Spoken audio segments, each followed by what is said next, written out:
There's no shortage of different cultures and ideas out in the world today. And while we are the Am Nivchar, the chosen nation, Hashem's children, nevertheless, Chazal tell us it's a medrash in Eicha, that Chachma Bagoyim Taimin. If someone tells you that there's wisdom among the nation, go pursue it and believe it. Marcus Aurelius ruled from 161 to 180 CE and was known as the philosopher king. He grew up in a wealthy and important family and studied with some of the smartest teachers of his time. And even when he became emperor, facing wars, plagues, and the endless needs of his people, of his community, which could have been exhausting and tempting to go escape into indulgences, drinking, or other distractions, he was able to stay focused and disciplined and try to do what was right. Later in life, Marcus wanted to share the lessons he had learned on his journey that kept him strong. He wrote down his thoughts in a book called Meditations, and in it he reflected on his younger years, describing what had helped him resist the lowly behavior and stay focused on honor, discipline, and responsibility. Before he became emperor, Marcus was a young nobleman in the harsh Roman army camps, and he was surrounded by lowly soldiers who drank too much. They were drunkards and were cruel and did many bad things. They mocked him and tried to pull him into their lifestyle. But Marcus had been raised for royalty. He was raised to be too good, too disciplined, and ethical for these low lives. And his teachers constantly reminded him to act like someone great and responsible. Even as a teenager, he refused to join in the wrongdoings around him of his peers, and he stayed strong and held himself to a higher standard. And later, in his book Meditations, he wrote the following life-changing Yesod for all of us. And he wrote there, a person should never stain the divine spark inside. Even if the whole world is trying to pull him down, from his earliest years, Marcus remembered and realized who he was and who he could become, and the great responsibility he would one day carry as a leader. If I may add, we are all leaders. We're the leaders of our destiny, leaders of our fate, leaders of our families, and leaders ultimately of ourselves. We have to live with this truth that Marcus Aurelius wrote in Meditations. A person should never stain the divine spark inside. And especially as we go into Hanukkah, when we want to live uplifted, ignited with the inner fire, this lesson has never been more relevant. Because in a world that literally is upside down, it's olam hafach, it's chaotic, it's filled with tests and temptations, we need to remind ourselves constantly, never stain the divine spark inside. Because each and every one of us carries a piece of Hashem, a chelik alakami mal, an image of God within each and every one of us, and we must remember who we are, where we come from, where we're going, and what ultimately and truly matters in life. Never forget, never stain the divine spark inside. On the topic of nisyonos, and especially overcoming them, in this week's Parsha, Vayeishev is challenged with one of the most difficult tests of all time. As we know, the nisyon of Eshes Potiphar. Yosef's response, as we all know from the incredible organization, Vayima'in, he refused. What the Medrash tells us on this pasuk, explaining what exactly he refused. How did he refuse? What was his response? What did he do? What did Yosef say? Medrash Rabbah on the pasuk sheds light on this, and Medrash Rabbah tells us, Vayima'in, Vayomer, Hin Adoni, Omerla. What did Yosef tell back to Eshes Potiphar? HaKadosh Baruch Hu, he started telling Potiphar that my father was going to be a carbon oila, Avram Namar Kachachas Bincha, and Avram went through the test of taking his own son on the altar, Eshmelecha v'shema la'oila v'evsal min a carbon, and Yosef said back to Eshes Potiphar, you're going to take me and you're going to disqualify me from a carbon? I'm from royalty, I'm from a family, from people that were ready to sacrifice their own son, and you're going to come and you're going to try to get me to fall into this avera, but you're going to pass me, you're going to disqualify me from this carbon. Davar Acher, says the Medrash, another explanation, another interpretation as to what the Vayima'in was. Vayomer el Eshes Adonov, he said, Amar la lemoid, HaKadosh Baruch Hu lias nigle al oyavai beis Abba balayla. That would happen, Achar hadvar me'ele hadvar Hashem That HaKadosh Baruch Hu himself, who b'chvaydu v'atzmai, came to my grandfather, to my father Yaakov Avinu, in a chaloim, Eshma lecha v'shem yizgal HaKadosh Baruch Hu, v'yimtza Timea, said Yosef Atzadik, he said, Potiphar, it's just Potiphar, you're going to get me to do an Avera, you're going to get me to transgress an Avera? How could you do that? My father was Yitzchak, my grandfather was Avram, and you're going to get me to do Averas? I come from royalty, I come from dignity, I come from tzadikei olam that we can't fathom, unfathomable, huge tzadikim. And you're going to disqualify me from a carbon, you're going to cut me off from this lineage? That was, said the Medrash, that was Yosef's response to Eshes Potiphar. That Hashem had a pattern of choosing the beloved ones, Hashem had a cheshbon, and obviously from the fact that he chose these big, huge nisyonis, and for the Akedah, and he came to Yaakov Avinu and Achalayim, it must mean that it came from real royalty, it came from real holiness, and you can't come and disqualify me from that sin. That's what Yosef said to Eshes Potiphar. So what this Medrash subsequently is telling us is the aside of Yosef's refusal, Vayimayin, was by telling Eshes Potiphar that Hashem chooses the beloved ones of his father's house for great missions, like Kachnas Binchas Echidcha. And if I was going to sin right now, I could lose the merit. And he also said that Hashem appears to Avram, Yitzchak, and Yaakov at night. And if you listen to Eshes Potiphar, he's going to be seeped in Toma, and it's going to ruin, it's going to distance me from the protection, from the lineage and closeness of my ancestors. The question is, asks Rabbi Yankel Galinsky in the Sefer Vigarata, he says, I don't understand, Mamish, the glaring question. He says, why on earth should Potiphar care about Yosef's Kedusha, about his Helikite? His response seems to be nothing short of bewildering. Let me ask you something. Imagine a hostage, Rahman al-Islam, from October 7th. And he goes to his captor and he says, you really should let me go. I can't keep mitzvahs. I can't keep Shabbos. I can't put on tefillin. I can't daven. I can't learn. Right? That would sound absurd. The captor couldn't care less about the hostage's mitzvah observance. The captor wants him weak, broken, disconnected. He wants him feeling despondent. He wants the worst for this person. He wants the worst. He wants literally demise, death. So it's the same thing over here with Potiphar's wife, Eshes Potiphar. He wants to corrupt Yosef. He wants him to sin in the gravest way possible, to fall to the lowest level, to the level none of Tumah. She wants him to commit the worst sin. And how does Yosef Tzaddik respond? Yosef was quite aware of this. He was aware of where she was going with this. Yosef says, oh, you're going to get me? Relax. Think about it twice. Maybe you should reconsider. I'm holy. I come from a chashav mishpacha. My father is a big tzaddik. My grandfather is an even bigger tzaddik. And you're going to cut me from my ancestors, from their holiness, from the Kedusha, from the Helikite. I have a connection to Kadosh Baruch Hu. This seems completely off the mark, totally irrelevant. What type of response is this? Do we think for a second that Eshes Potiphar is going to care? He wants all of this that Yosef is alluding to. He wants this all to happen to him. What's the pshat? Rabbi Yankel Galinsky answers based on Rabbeinu Yonah in Shari Avodah, who writes as follows: HaPesach HaRishon Sheida Ha'ish Ha'ived Erech Atzmai. A person, a real Eved Hashem, has to first be makir, has to recognize his own self-worth.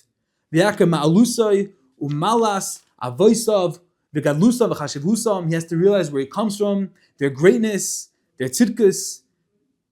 And then what happens is, kikasher yis'ave tava belvavai, when there's going to come a taiva, a desire to do any sort of avera, or gava lasas davar she'einoi hagon, or something that's improper, Yavash me'avoisav, he's going to be embarrassed from his ancestors, from his parents. V'yomer is going to say, Adam gadol v'chashav kameini, a heilige person, uplifted and exalted and elevated person like myself, I'm going to sin? I have to be crazy. Look at the responsibility. Look at what I come from. Sheesh bi kama milas toivus. Look at all the milas that come from. Ramais v'nisais, heilig, high and exalted. V'shar kim b'gdolim, ben malki mikedem. I'm a ben melech from my source. Eich ese hara hagdoila. How am I going to do this transgression? How am I going to sin to Kadosh Baruch Hu? In Chalila v'chas.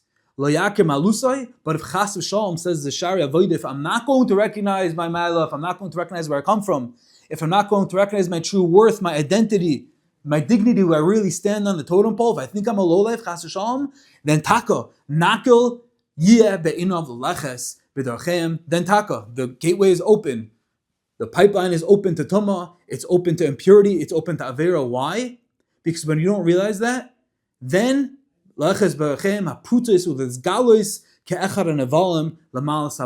don't realize that, when you don't realize what's inside of you, that your guf is only an encapsulating, it contains all the helikite, the holiness, and you just think I'm a behema, I'm a person who can indulge, I don't come from anything, I'm not going anywhere, I'm just literally living in a vacuum, then, says the Sha'ar Voida, that's the gateway, that's this lack of recognition of the truth is ultimately what causes a person to sin.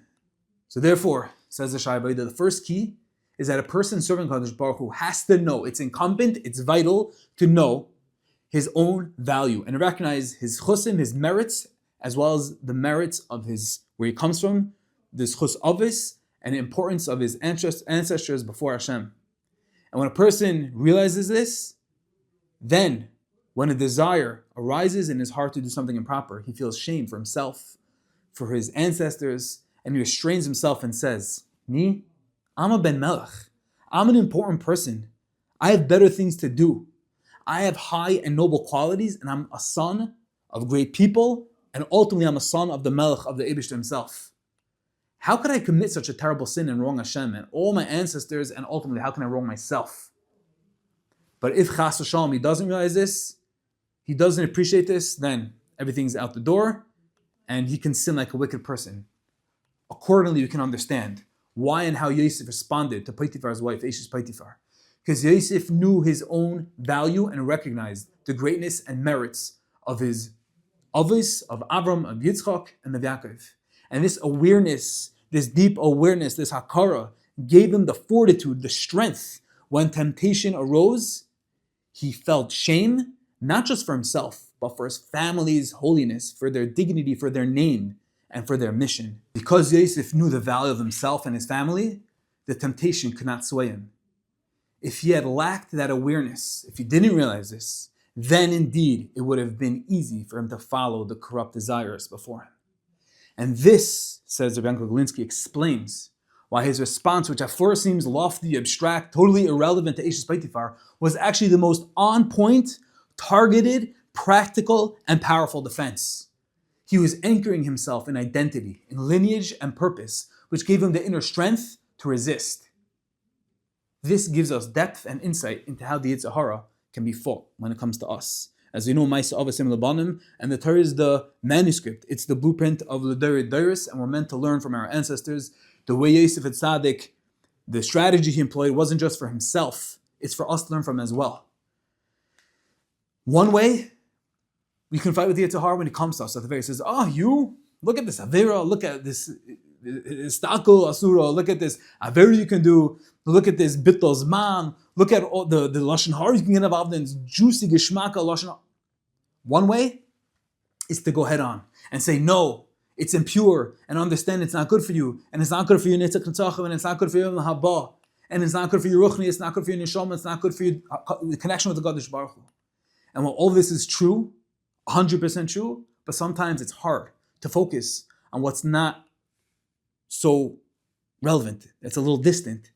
The temptation still is so real, it's so strong, it's nagging, it's right in front of you. So when you try to fight it with other sources, with other feelings, with other emotions, albeit they're true and they're the truest, but there's still friction, there's still contention. Yosef Tzaddik teaches us another strategy, the strategy that's a different way of going about. It's not about fighting, it's not about retaliating, it's about focusing inwardly on our own greatness and self-value, and reminding ourselves, as Yosef did, reminded himself who he was, that he shines and he's a beacon of light, that he was placed in this world for a higher purpose, and by anchoring himself in his identity and his truth and his mission, he was able to resist the most difficult temptation. This is the approach that we can learn from as well, using our awareness of our own potential and purpose to fight the challenges and temptations of the world. A mashal Rabbi Yankel shares, which encapsulates really the entire message over here. He shares the most incredible mashal from the Hilig of Shlomo of Karlin that perfectly captures the whole essence, this whole yesod of this tactic of fighting the Yetzer Hara. There was once a young prince, all dressed up in soft silk clothes, beautiful garments of royalty, shining with a golden sash and sparkly shoes. And he was riding in a big fancy carriage with gold trim and soft velvet seats. The servants dressed him up, adorned him in this, because there was a special celebration in the meadows outside the city. Strong, beautiful horses, pulled this huge wooden mahogany carriage, and their hooves were clattering as they went along on the dusty road. And as the prince looked around, he saw a small, falling apart house, a bunch of them made of wood and mud, and smoke rising from the crooked chimneys, and people wearing ragged clothes. And his heart literally felt heavy for all these people. But he said, okay, I'm the prince, I'm riding, I understand that people that are not going to be at my level. The prince was young. He said, okay, these old people never, I won't be like that one day. But the Nisayan, the test, challenge, really nagged at him when he noticed a group of boys that were his own age. They were barefoot, and they were rolling in thick black mud. And they were laughing, seeming to have a party, and they were shouting and screaming and throwing handfuls of mud at each other. It was having literally fun that this prince who grew up in royalty and class and dignity has never experienced before. And the smell of the mud and all that was going on was strong. And for a moment, the prince identified. He wanted to have fun too. He wanted to be a kid. And he thought it might be fun to jump out and play with these children. But then he looked at his silk clothes, the golden sash, and the shiny carriage, and the beautiful white horses, and realized he simply could not. He realized his life was different. And he watched the boys, a little curious and wishing he could join them just for a moment. Their world was free, it was messy, but his life was something else. It was important. There was dignity, there was royalty, there was self-worth. And even though he wanted to play, he stayed in the carriage, caring about them, remembering though who he was and what he, as the prince, was supposed to do. And just like Vayeishev Tzaddik, the prince, was able to fight through realizing his self-dignity, realizing who he was. And just like this prince, realizing that he is a step above, he's a cut above, he's made from something else, we learn the same exact thing, that true strength comes from knowing who we are and the purpose we were given. And temptation is always going to try to pull us towards the mud, to what's easy, to what's fun, and it's going to look like they're having a blast and we want to do it too. But then comes knocking on the door our identity, our values and mission. And that can anchor us. And this teaches us, like Vayeishev Tzaddik, and like this prince in the mashal, that when we remember our worth, and we remember that we're achroi, that we're responsible for ourselves, for our family, for our connection with the Kadosh Baruch Hu, our dveikus, and we realize that we're here on a mission, we're here for something elevated, we're here for something higher, then we can rise above the pull of the world. We can act with courage, integrity, and clarity, and stand firm in our purpose, honor our lineage, our heritage, and let our inner light, our inner fire, the chelek alekamimal, the tzelem akim that's burning inside, and let that guide us, even when the world and its tests try to drag us into the mud. As Marcus Aurelius said, never stain the divine spark inside. You are much, much greater than that. This is the message of Vayeishev Tzaddik. This is the message of the prince. We're all princes. We're all the balabas, the boss of our fate, of our journey, of our mission, and the temptations are going to come. They're going to try to bombard us and take us down. But when we fight back and we say, I'm a king, I'm a prince, I'm a ben melech, I'm so much greater, that is going to help us fight. That's going to help us stay above and overcome and be victorious of everything that's trying to drag us in the mud.